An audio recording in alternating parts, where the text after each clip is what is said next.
প্ৰকৃতিৰ মনোমোহা দৃশ্য সঁচাকৈ অনুপম। আৰু প্ৰকৃতিৰ মনোমোহা দৃশ্যৰ কথা আহিলেই যেতিয়া অৰুণাচলনো কেনেকৈ বাকী ৰ'ব।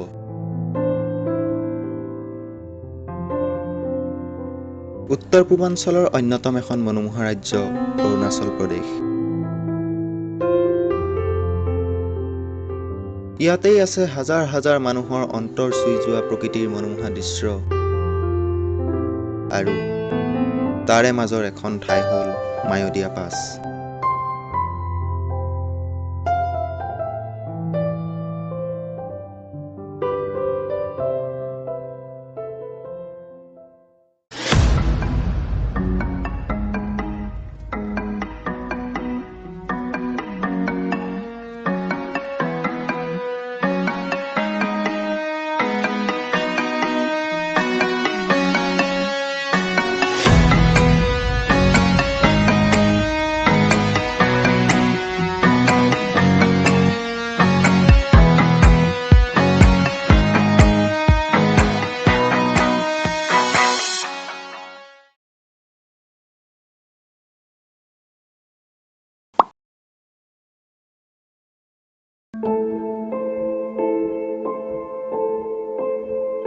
আমি ৰাতিপুৱা গাড়ীত উঠিছিলোঁ প্ৰায় 6 বজাত আৰু আমাৰ গাড়ী আগবাঢ়িছিল দ্ৰুতগতিত আমাৰ গন্তব্যস্থানৰ দিশে।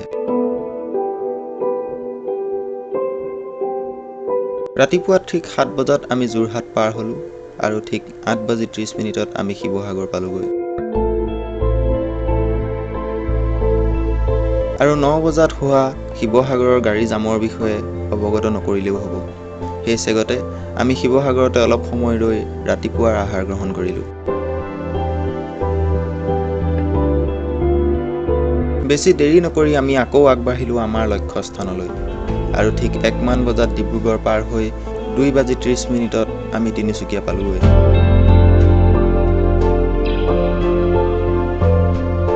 তিনিচুকীয়াতে আমি আকৌ ৰৈ দুপৰীয়াৰ ভাত খাই আকৌ গাড়ীত উঠিলোঁ।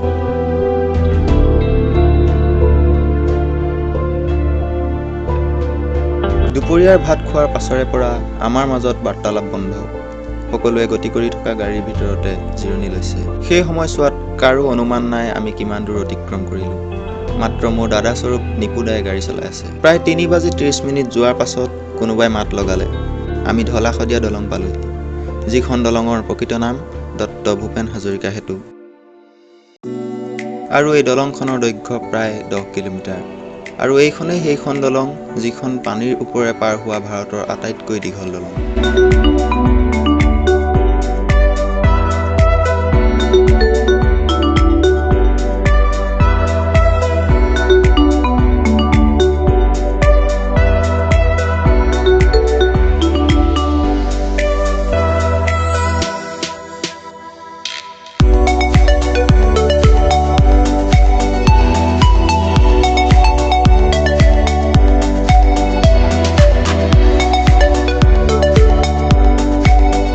ঢলা শদিয়াত অলপ সময় ৰৈ আমি আকৌ আগবাঢ়িলোঁ আৰু গাড়ীত আলোচনা কৰি আহি আছোঁ ঢলা শদিয়াৰ বিষয়ে। আৰু এই দলংখন নিৰ্মাণ কৰোঁতে প্ৰায় সময় লাগিছিল 6 বছৰ। অলপ সময় যোৱাৰ পাছত আমি অসম অৰুণাচল সীমান্ত পালোগৈ। সকলোৱে নিজৰ নিজৰ আইডেণ্টিটিৰ লগতে গাড়ীৰ কাগজ পত্ৰ দি পাছ বনালোঁ। আৰু প্ৰায় 20 কিলোমিটাৰমান যোৱাৰ পাছত BOCত আমি তেল ভৰাই ল'লোঁ আৰু আকৌ আগবাঢ়িলোঁ।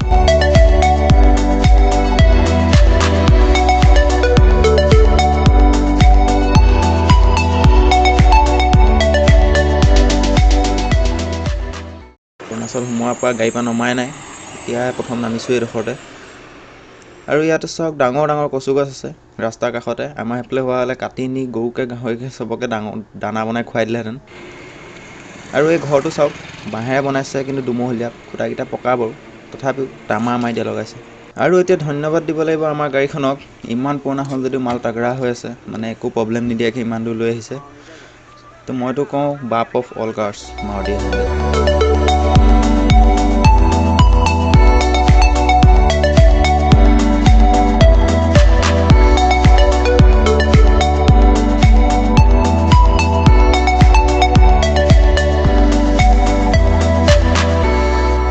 আমি আহি মানে বহুত দূৰ আহি ৰয়িং পালোহি।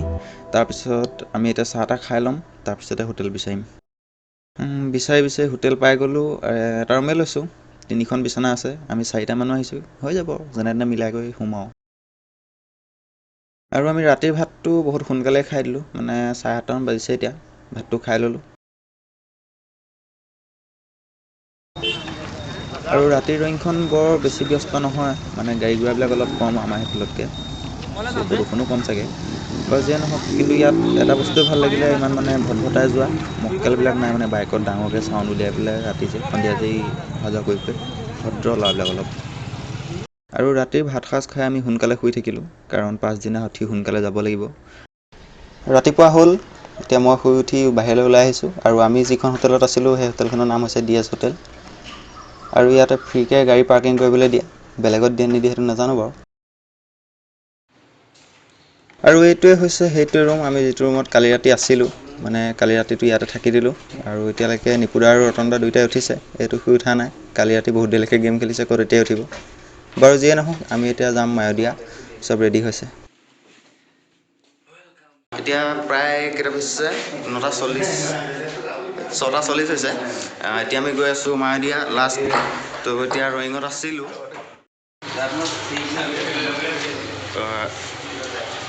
DS hotel. এতিয়া আমি গৈ আছোঁ মায়'দিয়া।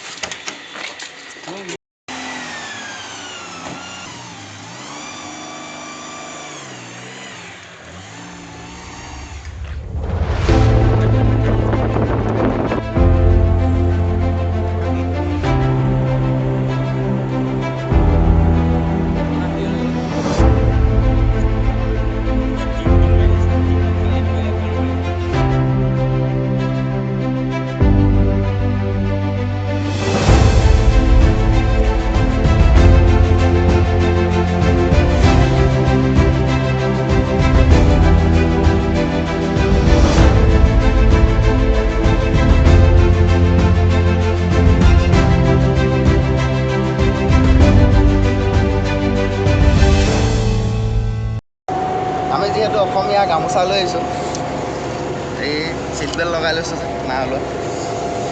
ইয়ালৈ আহিলে ছিট বেল্টডাল লগাই লোৱাটো একদম জৰুৰী।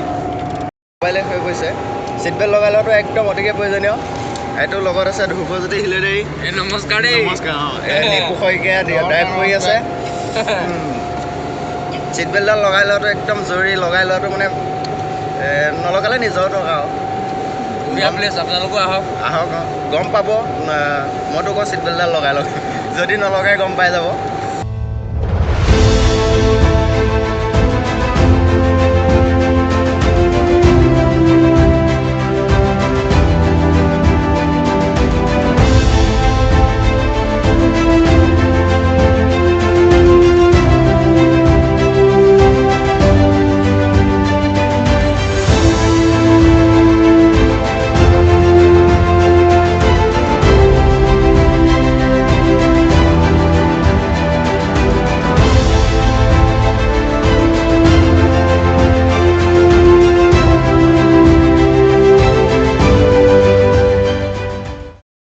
ইয়াতে অলপ ৰখি লৈছোঁ, আমি আহি আছোঁ।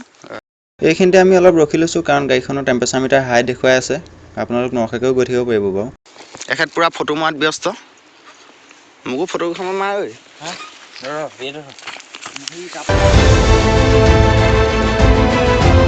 বাৰু আমি সেই জেগাতে ৰখি বহুত ফটো মাৰিলোঁ, তাৰপিছত আকৌ আগবাঢ়িলোঁ মায়'দিয়া অভিমুখে। আৰু আহি মানে বহুত দূৰ আহি এখন গাঁও পালোঁ। গাঁওখনৰ নাম তিৱাৰী গাঁও।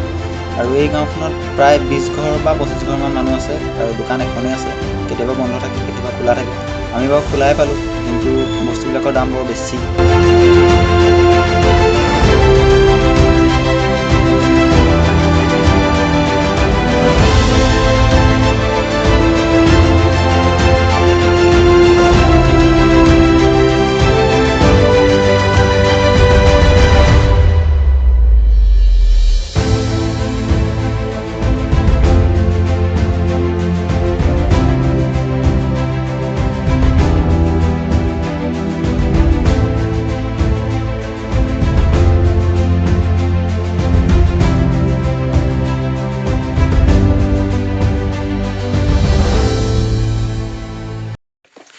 মায়দিয়ালৈ আৰু 24 কিলোমিটাৰ আছে। আহি পেলাই আমি ৰখিছোঁ এতিয়া। এই মন্দিৰ এটা আছে এডোখৰতে। এইটো কি মন্দিৰ? শিৱ মন্দিৰ। মন্দিৰটো চাবা ধুনীয়াকৈ ৰয়িংখন দেখি আছোঁ। ঐ কেমেৰা লগা, জুম কৰ। এইডাল আকৌ ফুটনিহে মাৰিছোঁ দেই। আপোনালোকে নাভাবিব যে আমি লাখটকীয়া কেমেৰা লৈহে আহিছোঁ ইয়াত ফুৰিবলৈ। বাৰু যিয়ে নহওক, আমি ইয়াতো ফটো চটো অলপ মাৰিলোঁ। তাৰপিছত আকৌ আগবাঢ়িলোঁ আমি মায়দিয়া অভিমুখে।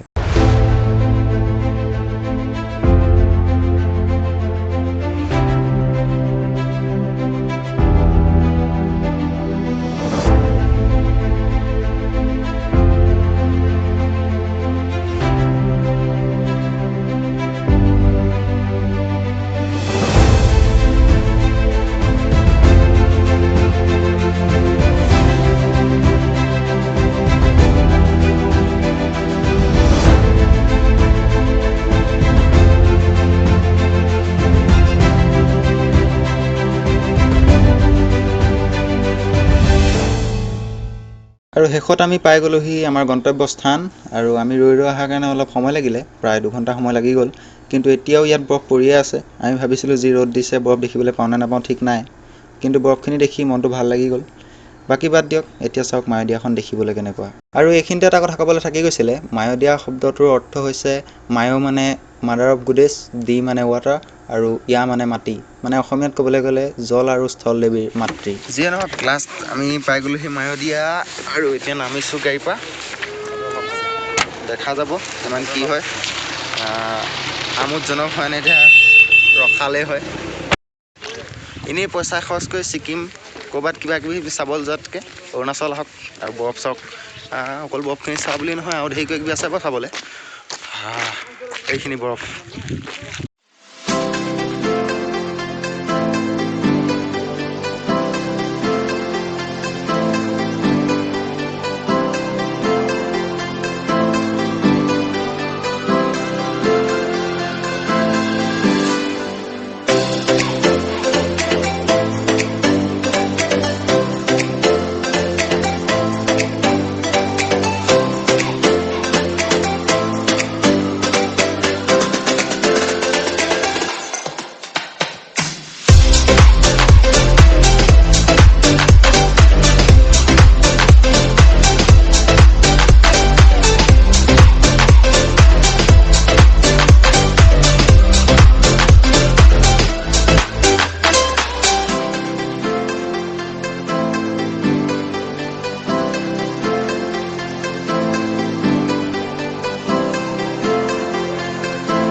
আৰু এইখিনিতে মোৰ ফালৰ পৰা এটা কথা কওঁ।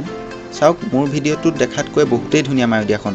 আৰু যদি আপুনিও কেতিয়াবা ইয়ালৈ আহিম বুলি ভাবিছে, তেনেহ'লে আপুনি ডিচেম্বৰৰ শেষৰ ফালে বা জানুৱাৰীৰ আৰম্ভণিতে আহিব। তেতিয়া অলপ বেছিকৈ ইয়াত সৌন্দৰ্য উপভোগ কৰিব পাৰিব। মানে অলপ বৰফটো বেছিকৈ পৰে।